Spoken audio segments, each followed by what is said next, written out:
Yo, what is up everyone? So today we're gonna build 3 beginner-friendly JavaScript projects within 30 minutes. So these are super simple, super basic projects. I just want to start with something small so you can kind of understand it. And let me just show you really quick what we're gonna be making and then go ahead and get into the code right after. So right here, this is just a basic click event. So pretty much we click it, little monkey, little peekaboo action right here, and this you can end up, refactoring this to something more complex. And examples of this would be like you click on like a little hamburger menu drop down, and then it like displays like the open menu. But this project example is super basic, simple, but again you can extend it to something way more complex. And then the second one right here, this is basically just mapping through an array of data. And pretty much this is something if you've seen like maybe gym membership websites or maybe startup company where they have like their membership costs, and pretty much you can infinitely print this out so that you don't have to sit there and hard code like each particular section or card. So if you had like a data file with like 100 different content inside of it, then it'd be a pain to sit there and hard code each little card like one by one in the HTML. But with JavaScript, we can just pretty much go through the entire array and then display it onto the screen and style it however you like to. So that's gonna be the second project. And the third project is basically another way. This is something you can get into with like animations maybe, or even like menu pop-ups and whatnot. Basically just move the mouse in, it hovers, and mouse out. And pretty simple, super basic projects. I didn't want to make these that difficult, so without further ado, let's hop into my code editor. Let me show you how I made these. So I went ahead and already created a new folder, and I basically made 3 different folders in here, and these are pretty much empty. So let's go ahead and just create a folder right there and just call whatever you want to. And then here we'll go, let's click on project 1. Then I'll click this, let's just create the index.html. And then also I'm gonna click make sure we're in the same folder. We'll do styles.css. And then we'll click it again, we'll just do app.js. So index, do shift 1, I'll press tab, auto imports everything. And then under title we'll do link, we'll add in the styles.css. And then here we'll do, let's just do script, and then I can do colon or C, press tab. And then we'll just pass in the app.js, so that links our JavaScript. And pretty much if you don't have live server, go here, make sure you have live server installed right here. And then let's go back to our project. This one's super simple, but here I'm gonna create a div. So in order to do this the easiest way, you can do just dot and then type in your classes. So I'm gonna say emoji is the first class. And then I'm just gonna say this is the closed emoji. And then also I wanna have this active. So I'll say dot active here, press tab. And you can see that it created 3 classes automatically for us. We don't have to type them individually. And then just go to Google, type in, I just typed monkey emoji. And the reason I use this one is because of the way the hands were showing. Try to with a smiley face, but like it's too complicated. So I think, yeah, it should be this. Yeah, here's one right here, the see no evil one.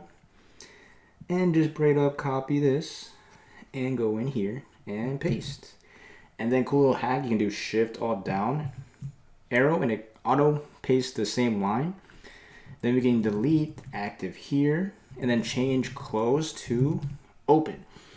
And then we can go and let's just type monkey. And I think it should be, where is the one with the hand? Right here, hear no evil.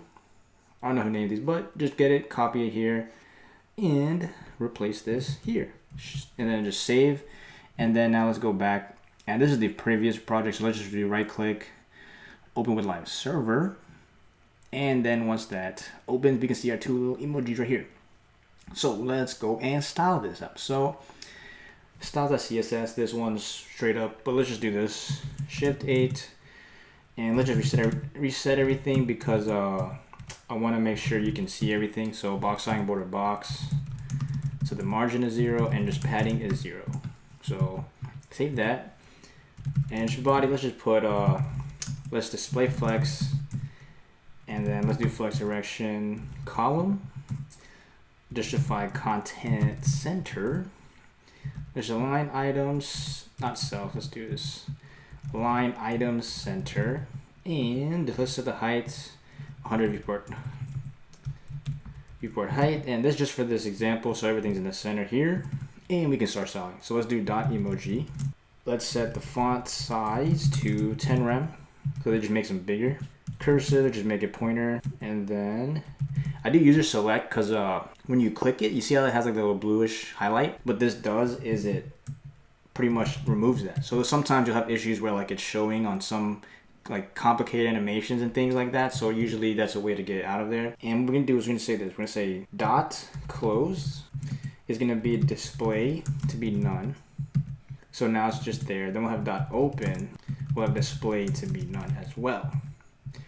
And the last one we're gonna have is the active class. So dot active. And right now only the closed one is the first. So I'll just say display block.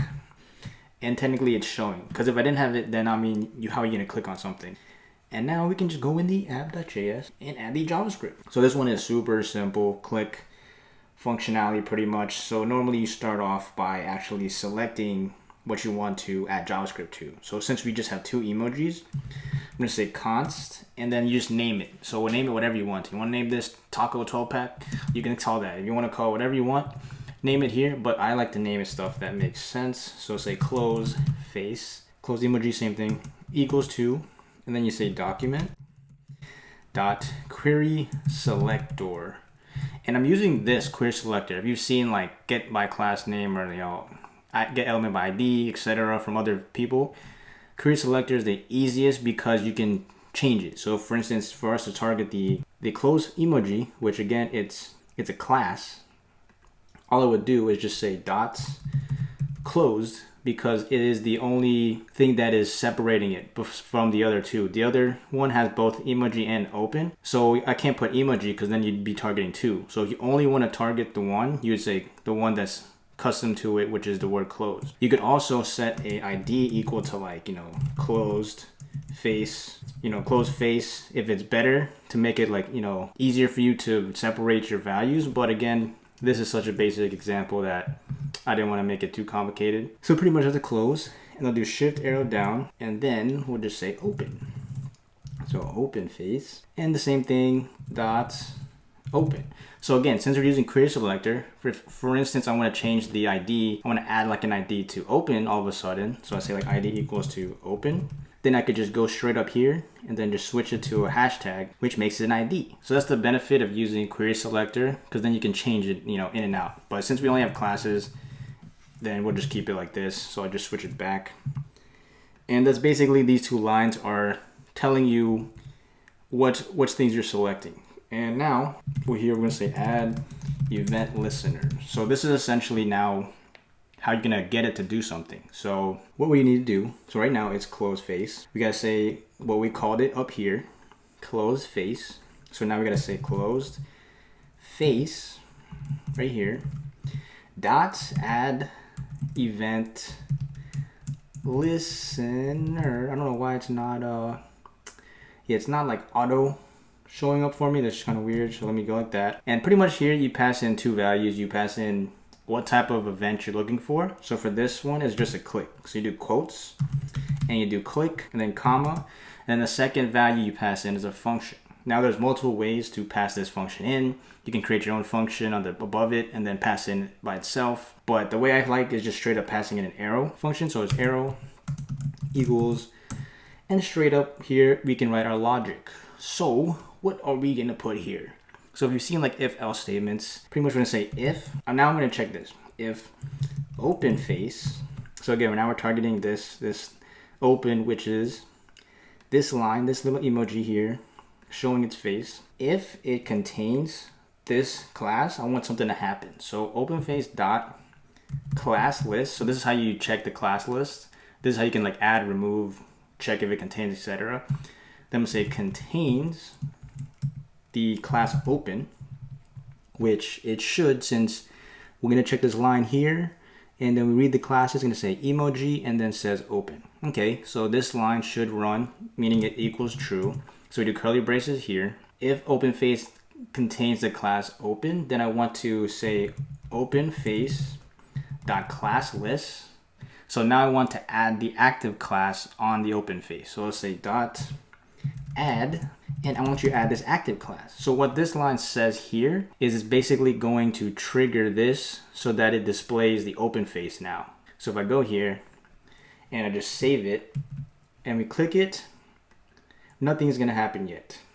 So the reason is because we did not write a line to remove the active class, because technically right now both of these have the term active. So if I go here and do Shift Control C, closed fade. Oh, so that's another thing. Let's see. Maybe that's why. Okay, now let's try it now. Maybe that fixes it. There you go. Okay, that was my fault. All right, so now you can see, let me refresh it again. Basically, if open face, let me just say open emoji class list contains open, then I want to add the active class. So let's do Control Shift C or Command Shift C. So right now you can see here is the closed face emoji, and now here is the open. So now if I click on here, watch the Elements tab, it basically adds the active class right there, which is basically what we did right here. So now the issue is the closed face is now showing up too at the same time. So I'm just gonna say closed face dot class list dot remove active. So now if I click it, it does this. Now the problem is if you click it, nothing happens. So again, let's go Shift Control C. So right now close currently is active. It's the only one showing. Then we click it. Now it removes active because they removed it here, and then it added active to the open. So but the problem is when I click it again, nothing happens. And the reason is because we're not targeting it anywhere. We're only running a click on the closed face, but there's nothing telling you to run anything on the open face. So basically what we do is we redo the same exact thing. We'll just say open face dot add event listener. We'll pass in the click events, and then we'll pass in the arrow function, and then we basically just repeat the same logic. We're gonna say if closed face dot, I keep saying fade, I don't know, closed face dot class list dot contains close, then what are we gonna do? We're going to set the class list for closed face to active. So let's say closed face dot class list dot add active. So let's just do this really quick. So right now it's here, and then I click it, it's active. You can see on the open face, and then I close it. But the problem is it's showing it's both active now. So we just need another line that pretty much says open face dot class list dot remove active. So now you can see it. It basically, I click the closed face, it's currently active. When I click it, now it removes the active, and now it's opens active. And then I click it again, it removes active from the open face and adds it back to the closed face. So you can see here, that's like a super basic click event. And this example is just like an emoji change. But usually if you wanted to get more fancy and more complicated, you can write this logic for like a mobile menu. So like if you click on this mobile menu, then I want code in between here to like display the drop down, aka the essentially if you're on a desktop and you shrink it to mobile and you have the little hamburger menu, you click the hamburger menu, you want the mobile menu to pop up, or like a sidebar to pop up. Then you can have like a little class that you add to like your mobile menu sidebar to show or essentially become active. So I have other videos where I do it, but this example, this is just like a basic, click event. So this is the first project. So now let's go on to the second. All right, so second project, let's do the same thing. Let me close out this first one first. Here, let's just do index.html. And then here we'll just do styles. Oh, what happened? That is not what I want. Let me delete that again. Hold up. Then we'll just do style.css and then just app.js. Alright, so index.html, we'll just do shift 1 again, and then we'll just basically copy same concept, pass in the styles.css, and then we'll have the script src with the app.js. And pretty much here, this one doesn't really have much HTML. So like in the body, we'll just say like h1, I'll put the squad, so here squad, and then we'll just have a div, so we'll say dot, and then we'll have actually my bad, we'll do a div with an ID, so we'll do a hashtag info, press tab, and just leave it empty, save it, and then we'll just right click, open with live server, And boom, there we go. Squat it up. Go to style CSS and let's just do this real quick. Let's do Shift 8. Let's say box sizing, border box. We'll do the margin again, 0. Padding is 0. And let's just set a font family to, usually it auto suggests, let's just do Trebuchet. I can't pronounce that. Let me know in the comments below. And let's go here. Let's do body and let's say display flex here. I want to flex direction column because you'll see in a second. Let's do column really quick. Then let's do justify content center, line items center, and height 100 viewport height.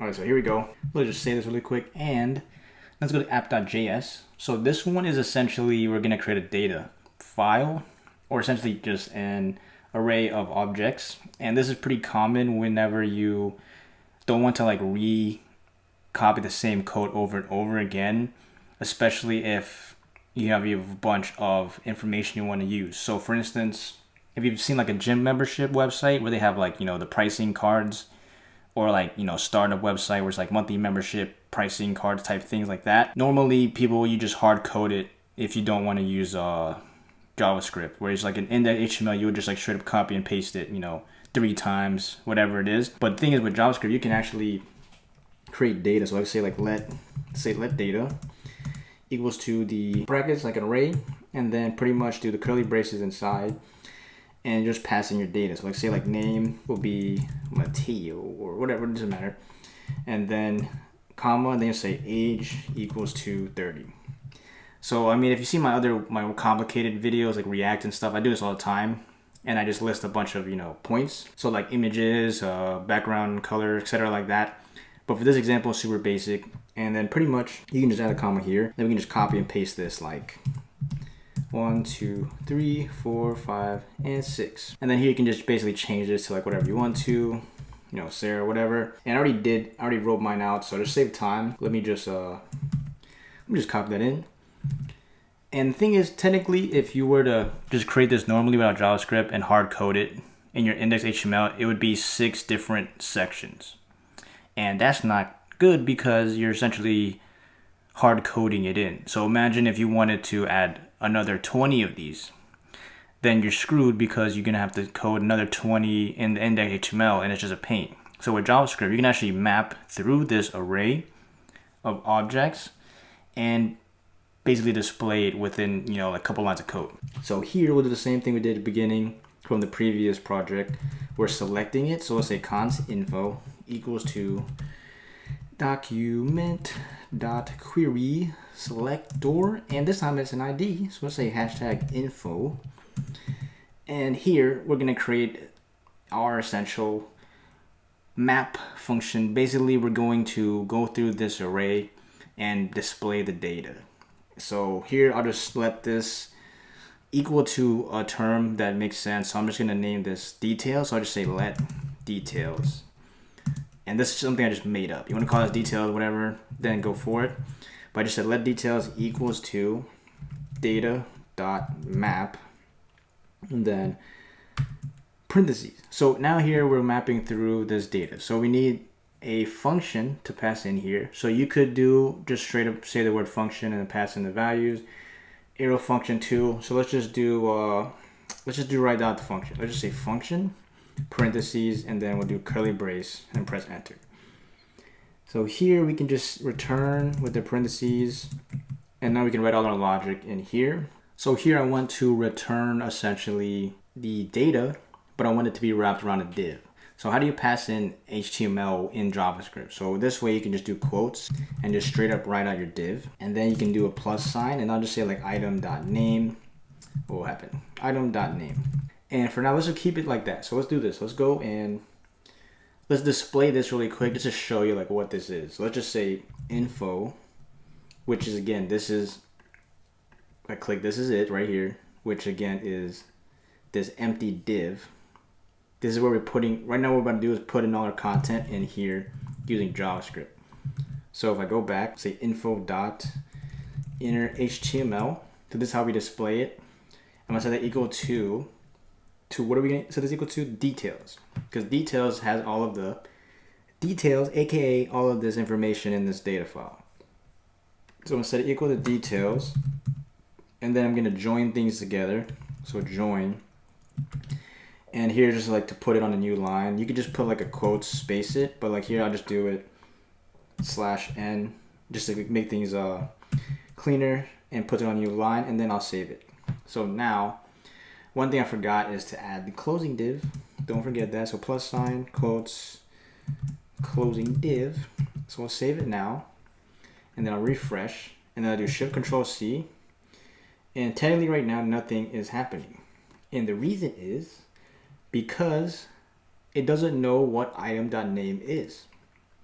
So we have name here, but you're probably like, yo, what is this item? Where did this come from? Well, guess what? I just made it up, and basically you just pass it into the function. So you just straight up say item. You want to name this whatever you want to. Again, you can change it. That part doesn't matter. So this, now you can see, it can tell now what item is, and then it just basically shows me the name. If I want to change this to age, I'm going to show the age. So that's basically how it is. So if you want to change this to, item 1, 2, let's just say, make sure you put some text before. Let's say item 1, 2, 3, and then I say item 1, 2, 3, save it. It works because that part you can basically name it whatever you want to.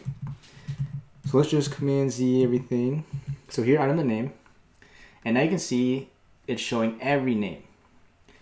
But I want to also show the age. So let's do this. Let's do in this right after the item.name. We'll do a +, and then quotes, and this is a space because I want to have some spacing. So after those quotes, we'll do another space, +, and then we'll just say item.age. And then if I save this, it's not going to look right because I want to say blank is blank old. So let's just do this. Let's go back to item.name. After the space, we'll have the +, and then we'll add quotes is, and then after we do a + here, save it. Now I was going to say blank is blank age, but I want to add another thing. Let's do this. I want to add a space after the is. So now if I save it, we have a little nice spacing. So Mateo is 30, and then after the last + right before the closing div, I'm going to add another quote and say years old, and then make sure after the quote you + it, save it, and then we need to add a little space right before the Y, just like that. So I gotta add a space, might not be able to see it, and boom, that's how you form a little sentence.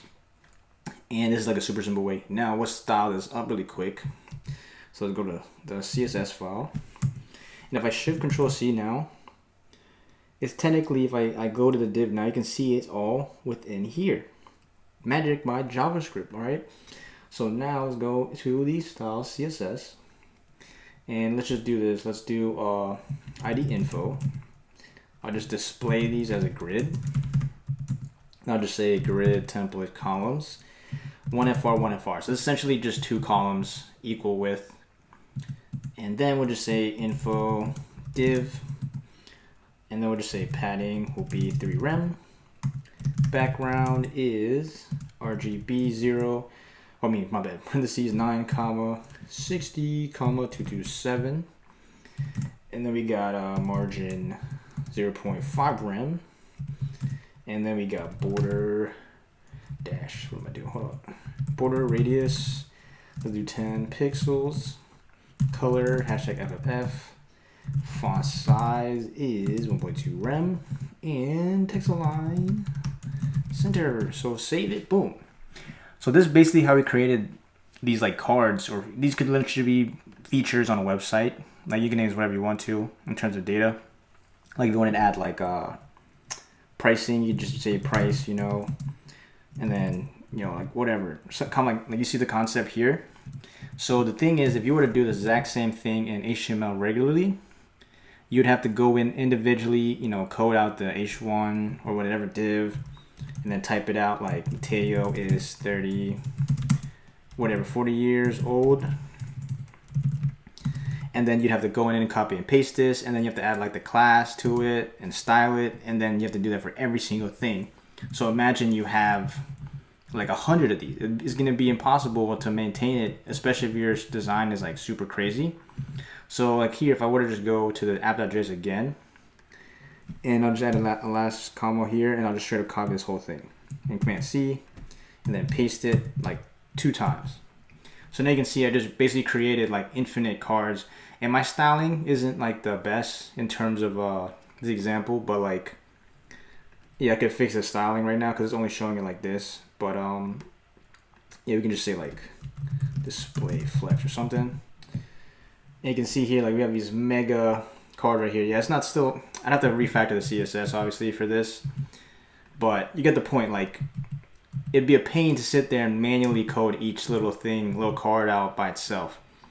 But that's one way to do it with JavaScript. And this is essentially just a basic method. Obviously, there's multiple ways to do the same exact thing. But again, this is just meant to be super beginner friendly. But aside from that, let's go to the third project. So let me just go a little shortcut. Let me show you this. Go to Open Editors and just click that X. Boom, cleans up everything. And then just go here and let's go to project 3. Index.html. And then let's do another one. Let's do styles.css. And then let's do f.js. ISO. Oh, what happened? No, it did not make it in the right part. Okay, yeah. Okay, everything's back in the same folder. So the same thing again. We'll do here, link styles.css. And then the script, src, just app.js. Now this one's actually gonna be easier because we've already done something similar, but it's basically just another way to do different event listeners. So like here, let's do hashtag circle, and let's just say hover, save it. And then for the style CSS, we already have the majority of the styles, so let's just copy the body and this thing right here on the top. So we'll save it here. Also, let's go to index.html, right click, and then hit open live server. I've got hover here. And then style CSS, let's do some styling really quick. So let's just say ID, so ID circle, hashtag circle. Let's just say display flex. I want to center the text, so justify content center, line item center. Let's have the height to 200 pixels, width to 200 pixels, and background. Let's do this thing called slate blue. It looks purple to me, but let's do border radius. Let's do 100 pixels. And then let's do font size 1.5 rem. Let's do color, hashtag FFF, cursor pointer, and transition. Let's do this cubic Bezier, whatever Bezier, how you call it, and then just add 3s to the end of it. Got a little transformation accent, and then here let's do dot hover, which would just be transform. I can't spell it. Transform scale of 2. So we have to actually create this class in JavaScript because we didn't put it anywhere in HTML. So here, let's do the same thing we've been doing. Let's say const circle equals to documents dot create a selector, and it's going to be the ID of circle. And then we gotta target it. So let's say circle dot add event listener. So just like the first project, except this time we're not using a click event. We're doing mouse enter. Essentially, literally what I just said, mouse enter. And there's a bunch of different events you can look up, but I'm just gonna stop with this one, and then you can check out like resizing, other ones, etc. And then here's pass in our arrow function. So now we can write our logic. So I'm gonna say this if, and what do I want to check? I want to say if the circle doesn't have the hover class, which it technically has nothing because it literally just says ID circle. So the way to say it is say the opposite of like do not. You do exclamation mark, and then we're basically saying circle dot classless dot contains hover. But since we put the exclamation mark, it's basically saying the opposite. If circle does not contain hover, then I want to add it to it. So I want to say circle.classlist.add. I want to add the classes or the class hover because this exclamation mark is saying if it does not have the class hover, I want you to add it. So I'll save it here. So I move enter, boom. And I'll do shift 2 again. And right now you see it's there, but let me refresh it. And it's going to be hard to show you like this, but let me try to click it. Maybe it shows. So now you can see It didn't have it, now it has it. And the problem is, I leave and nothing happens. So what do I do? What if I wanted to make it like a cool animation? Well, that's where we do it again. Circle.addEventListener of mouse leave.